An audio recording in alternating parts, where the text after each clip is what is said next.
It is a low-cost producer. They don't really beat their chest and tell you that they're a low-cost producer. In fact, it hardly ever shows up anywhere in any of their writings or transcripts or anything. All I can tell is that when their competitors have pneumonia, they just have a mild cold. Rain industry India का top investor mister Mohnish Pabrai recently latest quarter में इस particular stock के अंदर अपनी हिस्सेदारी बढ़ाया है। Rain industry India के अंदर एक लीडिंग केमिकल कंपनी है। कंपनी अभी 4.5 पीई के आसपास ट्रेड कर रहा है।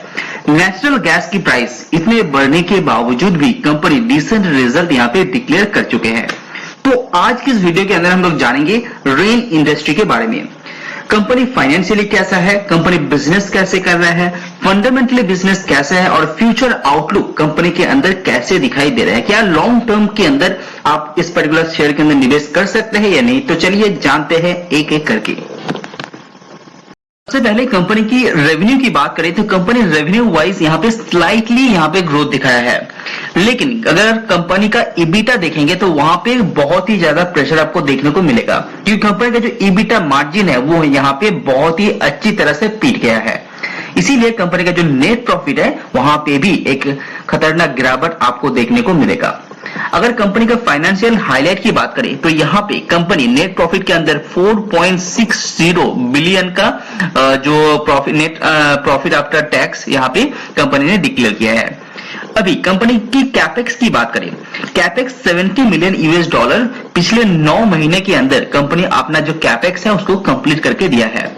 और बिजनेस हाईलाइट देखेंगे तो वहां पे कंपनी का कहना है कि मार्केट के अंदर डिमांड लो होने के साथ ही जो रॉ मटेरियल्स का प्राइस है वो बढ़ रहा है और नेचुरल गैस का जो प्राइस है वो भी लगातार बढ़ते हुए आप लोगों ने देखे होंगे। तो इसी कुछ कारण के चलते मार्केट में प्रेशर था, इसीलिए कंपनी का मार्जिन भी यहाँ पे बीट होते हुए देखने को मिल रहा है। इसी के कारण कंपनी का जो टेम्पररी कुछ शटडाउन देखने को मिला है कुछ प्लांट यहाँ पे यूरोप के अंदर, और साथ ही साथ मार्जिन का जो इफेक्ट है वो इसी कुछ कारण के चलते ही हुआ है। अगर आप एडवांस मटेरियल्स की बात करें तो वहां पे भी अच्छा खासा कॉस्ट के चलते यहाँ पे हायर एनर्जी कॉस्ट के चलते वहां पे भी मार्जिन के अंदर इफेक्ट डाला है। रेन इंडस्ट्री मेनली 3 वर्टिकल के अंदर काम करते हैं। सबसे पहले कार्बन, उसके बाद एडवांस मटेरियल्स एंड उसके बाद सीमेंट का बिजनेस माइनर सा इस कंपनी के पास है। तो इस पर्टिकुलर कंपनी का जो एल्यूमिनियम का साथ कनेक्शन है वो बहुत ही स्ट्रांग है, कार्बन के साथ ये रिलेटेड माना जाता है। तो आप देख पा रहे हैं कि वर्ल्ड मार्केट के अंदर एल्यूमिनियम प्रोडक्शन किस तरह से यहाँ पे हो रहा है। अगस्त 2021 जहां पे 6,350,000 मेट्रिक टन का यहाँ पे प्रोडक्शन हुआ था, वो यहाँ पे जस्ट माइनर सा ग्रोथ आपको देखने को मिलेगा। यानी कि नॉर्थ अमेरिका एंड अदर्स कुछ कंट्रीज के अंदर ये डीग्रोथ होते हुए भी आपको देखने को मिल रहा है। साथ ही साथ यहाँ का इन्वेंट्री लेवल भी आपको देखने को मिलेगा जो डाउन टर्न दिखाई दे रहा है। Subscribe now and press the bell icon. Rain industry का रिजल्ट मोटा मोटी देखेंगे तो वहां पे आपको ज्यादा कोई नेगेटिव पॉइंट दिखाई नहीं देगा। मार्जिन एक प्रेशर है वो तो सही बात है, लेकिन दूसरा एक प्रेशर जो कंपनी के पास वो है वॉल्यूम का प्रेशर। जैसे कि आप स्क्रीन में देख पा रहे हैं कंपनी का जो वॉल्यूम है वो यहाँ पे डी ग्रोथ आया है, जो बहुत ही नेगेटिव पॉइंट माना जाता है, क्योंकि इसका मतलब क्या हुआ, कंपनी जो माल है वो यहाँ पे कम बेच रहा है। तो यहाँ पे कंपनी का जो मेन बिजनेस यानी कि जो कोर बिजनेस है वो है कंपनी का कार्बन का बिजनेस। तो कार्बन का बिजनेस के अंदर ही वॉल्यूम का थोड़ा सा डी ग्रोथ होते हुए आपको देखने को मिल रहा है। साथ ही साथ कंपनी का कुछ सब प्रोडक्ट भी है वो यहाँ पे आप स्क्रीन में देख पा रहे हैं।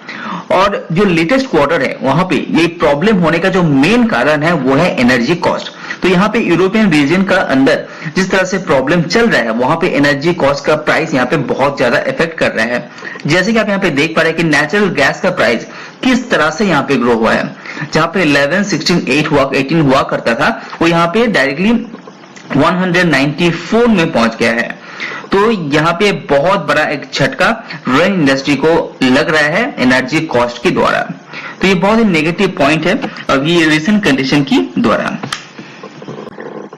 अगर कंपनी का जो प्रोडक्ट है उसको सेगमेंट वाइज भी आप देखते हैं तो वहां पे कार्बन के अंदर आपका रेवेन्यू के अंदर जंप देखने को मिलेगा। अगर लास्ट ईयर इसी क्वार्टर से कंपेयर करेंगे तो यहाँ पे रेवेन्यू के अंदर carbon, advance materials and cement तीनों के अंदर आपको ग्रोथ देखने को मिलेगा। लेकिन जब आप ईबीटा में आ जाते हैं वहां पे थोड़ा सा जो डीग्रोथ आपको देखने को मिल रहा है, ये कारण है, मेनली कारण है कंपनी का जो ईबीटा मार्जिन है उसके ऊपर इफेक्ट आने के कारण। उसके बाद आप कार्बन के अंदर थोड़ा सा वॉल्यूम लो देखने को मिल रहा है, वो रॉ मटेरियल्स का प्राइस के कारण, मैंने आपको पहले ही बता चुका हूं। लेकिन जो एडवांस मटेरियल्स के अंदर आपको थोड़ा सा लोअर डिमांड देखने को मिल रहा है एशियन मार्केट के अंदर। तो इसी कुछ कारण के चलते मार्केट थोड़ा सा प्रेशर में है। लेकिन कंपनी का सीमेंट का बिजनेस यहाँ पे अच्छा खासा चल रहा है, लेकिन वो ज्यादा यहाँ पे कंट्रीब्यूट नहीं करता है, इसीलिए उसको आप अवॉइड कर सकते हैं। इंडस्ट्री के अंदर तीनों वर्टिकल को एक एक करके देखेंगे। सबसे पहले कंपनी का मेन बिजनेस कार्बन की बात करें तो यहाँ पे आप देख पा रहे हैं कि लास्ट ईयर इसी क्वार्टर से कंपनी का जो वॉल्यूम है वो यहाँ पे गिरते हुए दिखाई दे रहा है। तो लास्ट ईयर कितना था, 613 मेट्रिक टन इन 1000, वो गिर के कितना हो गया है 590 मेट्रिक टन 1000। तो ये यहाँ पे गिरावट आपको देखने को मिल रहा है। और उसके अंदर जो सेगमेंट है एक्चुअली सब वर्टिकल है, उसमें भी सीपीसी, सीटीपी, ओसीपी तीनों के अंदर आपको गिरावट देखने को मिल रहा है। लेकिन रेवेन्यू के अंदर उतना गिरावट आपको नहीं देखने को मिल रहा है। उसका मेन जो कारण है वो है कंपनी का जो प्राइस है वो यहाँ पे इंक्रीज कर दिया था। रॉ मटेरियल्स कंपनी को यहाँ पे महंगा पड़ रहा है तो वो प्राइस कंपनी पास ऑन कर दिया है कस्टमर के ऊपर, इसीलिए कंपनी यहाँ पे ज्यादा रेवेन्यू चार्ज कर पा रहा है। साथ ही साथ उसके बाद एडवांस मटेरियल्स की बात करें वहां पे भी आपको सेम चीज देखने को मिलेगा। वो क्या है, कंपनी का जो वॉल्यूम है वो लगातार यहाँ पे गिरते हुए दिखाई दे रहे हैं और साथ ही साथ कंपनी का जो रेवेन्यू है वो यहाँ पे इंक्रीज होते हुए आपको देखने को मिल रहा है। वो भी सेम कारण है, कंपनी यहाँ पे जो प्राइस है उसको पास ऑन कर दिया है और इस पर्टिकुलर सेगमेंट के अंदर लोअर डिमांड होने के कारण यहाँ पे कंपनी का जो वॉल्यूम है वो यहाँ पे डीग्रोथ होते हुए देखने को मिल रहा है। अगर कंपनी के सीमेंट की बिजनेस करें तो ये एक सेगमेंट है जहां पे कंपनी अच्छा खासा ग्रोथ दिखाया है और यहाँ पे पर्टिकुलर वॉल्यूम के अंदर भी पॉजिटिव्स है और साथ ही साथ कंपनी का जो रेवेन्यू है वहां पे भी पॉजिटिवनेस आपको देखने को मिलेगा। रेन इंडस्ट्री का जो मेन प्रॉब्लम है वो है कंपनी के ऊपर कर्जा। कंपनी के ऊपर कर्जा बहुत दिनों से मौजूद है और कंपनी लगातार कोशिश कर रहा है अपने कर्जे को कम करते हुए। कंपनी का मार्केट कैप देखेंगे 5 to 6,000 करोड़ के आसपास दिखाई देगा, लेकिन कंपनी के ऊपर जितना कर्जा है वो 9,000 करोड़ के आसपास देखने को मिलेगा।